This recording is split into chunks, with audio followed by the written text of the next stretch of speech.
बिस्मिल्लाहिर्रहमानिर्रहीम। अस्सलाम वालेकुम तमाम दोस्तों को राइज न्यूज़ में खुश आमदीद।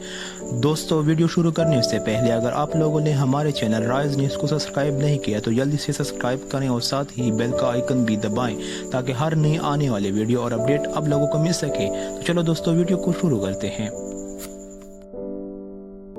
एक आम खबर ये है, मशरकी अफ्रीकी मुल्क तंजानिया के दारुल-हुकूमत दारुल इस्लाम में हादसे के बाद आयल टैंकर में धमाके के नतीजे में 61 अफराद हलाक जबकि 65 जख्मी हो गए हैं, जिनमें से कई की हालत तशवीशनाक बयान की जा रही है। तफसीलात के मुताबिक पुलिस चीफ ने सहाफ़ियों से गुफ्तगू करते हुए कहा है कि धमाका पुरजोर था, जिसमें अब तक 61 अफराद हलाक हो चुके हैं, जिनमें से ज़्यादातर तेल जमा कर रहे हैं। रिपोर्ट में कहा गया कि धमाके के बाद टैंक।